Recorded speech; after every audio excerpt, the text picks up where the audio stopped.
This is a 2021 Subaru Crosstrek Sport, a smallish, tallish, wagony, hatchbacky, SUV-like amalgamation of a car with all-wheel drive and distinctively Subaru sensibilities.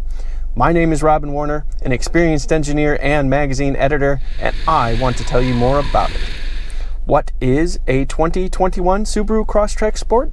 Subaru calls it a small SUV, and, to be fair, the government agrees. But it looks a lot more like a snubbed tail station wagon to me, and Subaru might secretly agree. But they also recognize that most buyers, for whatever reason, do not. By the way, that's not a knock on the styling. I love wagons. Anyway, it does have a higher than average ground clearance at 8.7 inches and the aforementioned all-wheel drive. But it's also only 63 inches tall. A Forester is 68 inches tall, and it definitely has a more car-like shape. The Crosstrek Sport is the second highest of four trims, above the base and premium models, but beneath the limited. That means that you get the more powerful 2.5-liter engine, dual mode X mode, more on that in a minute, and floor mats made from recyclable materials, but you also go without 18-inch wheels and power adjustable seats. The Subaru Crosstrek is powered by a 2.5-liter inline-four-cylinder engine, producing a peak output of 182 horsepower and 176 pound-feet of torque. That power then goes through a continuously variable transmission, or CVT, and onto all four wheels. The base price for the 2021 Subaru Crosstrek is $23,295. A Crosstrek Sport starts at $27,545, and my test car, with all its options and accessories, costs $30,006. For those that are interested, I included detailed specifications, including dimensions, fuel economy, and options in the description. All right, let's take a look around the car. All right, everyone, here it is, the 2021 Subaru Crosstrek Sport. Now, Sport is a new trim level for 2021. Before, it was just base, premium, and limited, and as you already heard, the Sport falls just under limited but above premium. And the Sport is kind of like a distinctive offshoot model as much as anything. It's got a specific colors in the grille, they call that gunmetal, but that grille has been updated. The entire fascia has been updated for all of 2021 models. And but you also have specific 17-inch wheels and wheel arches. Those are specific to the Sport trim as well. The color is called Plasma Yellow Pearl. It is one of two new colors offered. The other one is called Horizon Blue Pearl. So Pearl is new in 2021. You know, there's this interesting debate about whether this is a hatchback or a station wagon or an SUV. I just don't know. To me, it looks like a station wagon that's on the tall side. Other people will say, no, that's clearly an SUV. I mean, it is more than 5 feet tall, but not by that much, 63 inches, and it looks more like a car to me than an SUV, and honestly, perception is reality, right? Okay, anyway, going to the back, we've got a $397 STI rear spoiler, which, you know, it's subtle enough, actually. You know, it's a little fancy, but it's not too over the top. And then we also have a $365 trailer hitch installed, and the Subaru Crosstrek will tow 1,500 pounds. So that is legit if you have some small loads to tow. And just to show you for proof, it is in fact a Subaru Crosstrek Sport. I'm certainly not offended by the shape. I think it's a lovely shape. I certainly think it fits the Subaru DNA of what cars should be, and there's nothing to be ashamed of here. I just don't think it looks like an SUV, that's all. But anyway, let's take a look inside.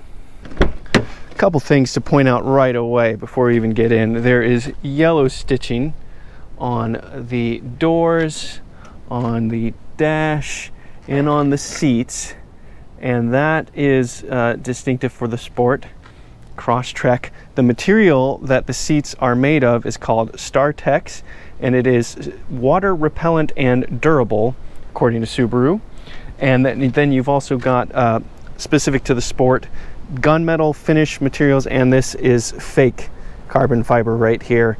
And it might be a little hard to tell on the camera, but in person it's quite obvious to tell that it's fake. But I'm not offended, I'm just letting you know. You've got the pretty standard array of buttons and options, you know, the modern safety tech. Steering wheel has usual options on it. You know, you do get Bluetooth and things like that, and you do get Apple CarPlay, though it is wired, not wireless. Inside, this has the optional 8-inch center console screen, auto climate control. It is an automatic, sad face, and we do get heated seats, which Michigan folks definitely appreciate. And then we will talk about this a little bit as well. That is the X mode button, because we have a dual mode X mode. More on that in a minute. And then here for your instrument cluster, you do get 2 real gauges for tachometer and speedometer, and you do get a small screen in between the two, which is an option I like just fine. And then this also has the optional moonroof, which is right there, and it's lovely. This, you know, this interior, much like the exterior, is completely non-offensive, and you can see a lot of the utilitarian aspects of it. But I think that's even more true when we go to the back. More of that StarTex material in here, and you've got totally adequate, even though this car is not very long, you know, that's plenty of room for my legs. And again, I'm taller than 5'11" here. And also you've got these very easy to fold down seat backs. So you've got 20.8 cubic feet of storage in back when the seats are up, and then when the seats are folded, it goes up to more than 55 cubic feet of storage space. And then this car has $99 seat back covers to kind of extend this rubber flooring, and as you saw, it's super easy to fold down. Here's another view of it here. Plenty of utility in this, I suppose, in some regards, sport utility vehicle. All right, I have one more thing to show you. The final thing I want to show you is the suspension, because the front suspension is pretty common. That is a strut front suspension with, you know, a decently thick anti-roll bar to work with under there. But the rear suspension is definitely not common. You've got strut suspensions up front, and what is set up, it is a multi-link suspension in back, but it's set up to be like control arms, double control arms. It's technically not, because that is a link, and I don't know if you can see super really easily, that is a link under there, and those kind of function together like the lower control arm. But then up here, that's an arm, not a link right there. So it's functioning like a double control arm suspension back here. So it's cool that you've got 4-wheel independent suspension and actually multi-links set up like control arms in back. So I respect that. Also, since we're back here, I will crawl out, and you can see that here is the single muffler exhaust. And I have to say, I so appreciate the fact that it is single muffler, single tailpipe. I like the no-nonsense approach to that.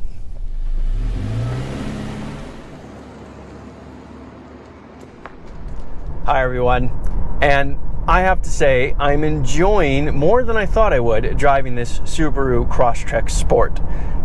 First of all, this car has the 2.5 liter flat 4 engine instead of the 2 liter flat 4 that has been in the Crosstreks kind of since their existence, and it is a noticeable and very welcome improvement. 182 horsepower instead of 152, 176 pound-feet of torque instead of 145. Those are big differences and noticeable ones. I mean, just when you hit the accelerator, you know, it's not a rocket ship, but something happens. The 2-liter in the Crosstrek really feels kind of anemic. I mean, don't forget, you have 152 horsepower distributed to all 4 wheels. So you have the added drivetrain loss of powering 2 axles, and it's heavier as a result as well. So there's a lot of things going against this car. So the added horsepower really makes a big difference. And of course, you get that power from that distinctly Subaru flat 4, that nice flat 4 sound that has kind of obviously doesn't have Harley Davidson levels of association, but the people that are in the know it's a Subaru just by hearing it. Sadly, the larger engine, the 2.5-liter engine, is only available with a continuously variable transmission, whereas the 2-liter engine, you can get a 6-speed manual transmission. And that's really a shame, because, you know, if you had more power and a manual, you'd really have something here. Like, you know, you'd really start approaching WRX levels of fun here, like a baby WRX. We don't have that with the CVT. That said, there's nothing wrong with the CVT. It goes largely unnoticed, which is effectively one of the biggest compliments you can give a CVT. So yeah, it's fine. You get, ironically enough, something similar to what Nissan does, paddle shifters to kind of fake gears. So if I want to go down ratios, it lets me go down ratios as if I have gears, even though there aren't any actual gears. And then if you ignore, if you don't touch it again for a couple minutes, it eventually fades back into the cones doing their own thing. And if you floor it, revs climb, but you can kind of feel that slow surging of it as opposed to a distinct gear change and then revs. CVTs have come a long way in general, and Subaru's is no exception. This one behaves much better than what you're used to from, say, the 90s. Speaking of the CVT, this being a Crosstrek Sport, this is also the only trim with the dual mode X mode, which is basically like a kind of driver mode setting for the CVT transmission. Now, what that means is you get 2 settings. One is mud and snow. No, one is dirt and snow, and the other one is deep snow and mud. And using that system is kind of like a fake low-range 4-wheel drive system. Right now, I'm just going to go drive uphill, and I'll show you the 2 different modes. So go ahead and put it in. Now this is snow and dirt. I'm going to go up the hill just a little bit here.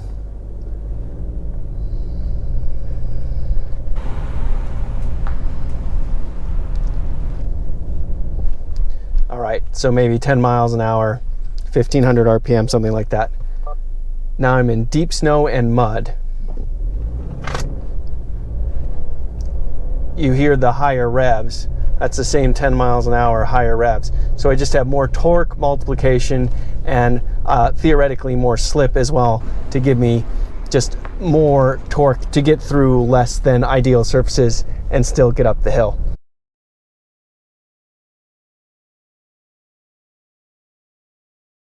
The hill descent control part, that's with every Crosstrek, but the Sport is the only one that gets the dual mode system, which basically gives you that deep snow and mud setup.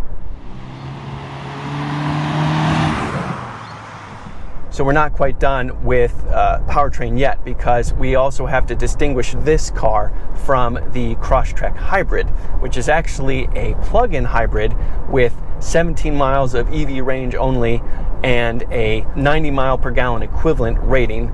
That is set up as a separate car with its own set of trims and stuff like that. So the Crosstrek Sport is part of the Crosstrek, but that's separate from the Crosstrek Hybrid. So what does this all mean for acceleration? Well, let me show you. Quickly slowing down per usual.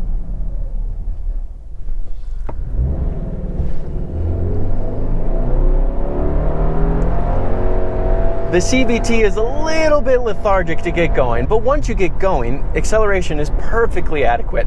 You know, nothing about this is thrilling or stunning or thrusts you back into the seat or anything like that, but you're not going to be disappointed either.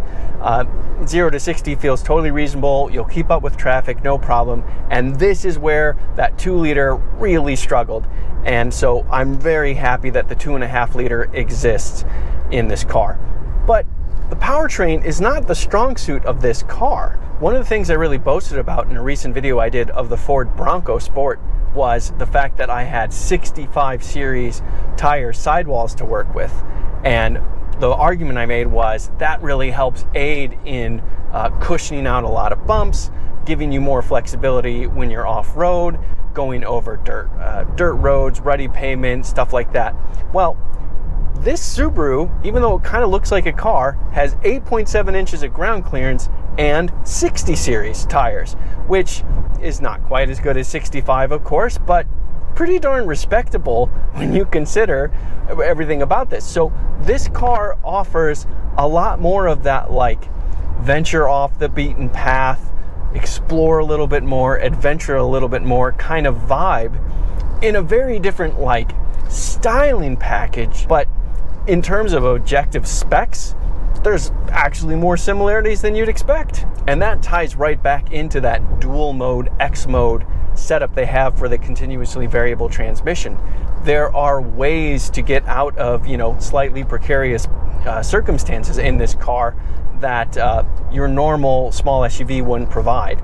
And that also ties into the rubberized cargo area in back, the rubberized seat covers to help add some of that protection, the water repellent and durable, I don't know exactly what that means, but they say it, the StarTex material on the seats, gives you that, like, get them a little dirty, muddy, a little wet, that's not going to be the end of the world. And of course you have what Subaru claims are recycled material floor mats, things like that. So this car has a lot of that same go out, get adventurous, get dirty, throw your bikes in the back of this thing, throw camping gear in it, go on a hike, whatever. And of course, having 60 series tires and the ground clearance and everything else also adds up to a pretty darn decent ride on the road. Plus, this Crosstrek Sport is a really interesting combination of features. So, as you remember, exactly as this car is spec'd is just over 30 grand, but it would be super simple to, ditch the STI spoiler and things like that and get it under 30 grand. That's a pretty darn good value for something that you would feel more comfortable with getting dirty and going farther off-road than you might otherwise go. And Subaru made some interesting choices to keep the price low, which I think overall I really have to respect. So this is the sport trim. The limited trim does add a couple more luxuries, but I do get heated seats, which you guys know I love, but the seat adjustment is manual, so I don't have power adjusted seats here. The way Subaru made this car, they added luxuries in good, convenient places, but didn't add the things that you could argue are kind of superfluous.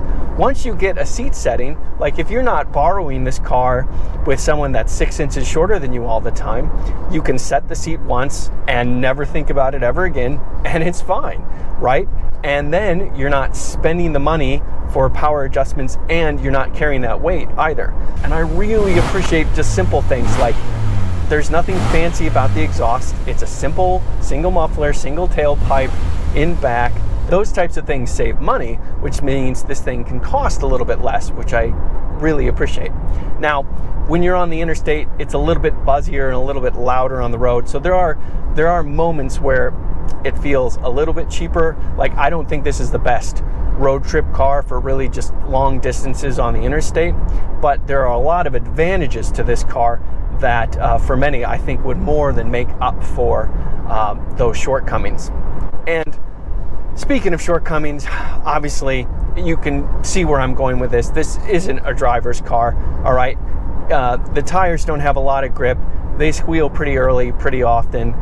The steering feel, there's nothing wrong with it. Like, I feel completely in control of this car. I have a general sense of the car's limits. It's easy to feel and all those things, but there's nothing that's really engaging about it. And you wouldn't want to take this to the back roads to have fun. You'd want to take this to the back roads to get to some cool trailhead and get your mountain bike off and do things like that. And in that vein, because you have the trailer hitch, 1,500 pounds isn't a lot of towing, but that's plenty for like a mountain bike rack or storage or whatever. And you could actually tow a decent amount of stuff with that, which I think really is the point. And again, this car falls really well into that niche of not car people, but you know, people that like adventure and going places and doing things out on the weekends, that kind of stuff. Subaru has kind of almost perfected that, it seems, and this Crosstrek is a perfect example. Everything about this car that I see kind of seems to point in that same direction. This car is wholly competent on the road for daily commuting and stuff like that, but better at your weekend adventure type things. And also you can give yourself that little pat on the back that you've got recycled material in the car and things like that. This car fits a niche and it fits it really well. And I think this car definitely isn't for me, but I can see how it would make a lot of people really happy. And I think you got to give Subaru credit for knowing their audience really well and catering to them. I'm Robin Warner. Thank you for watching.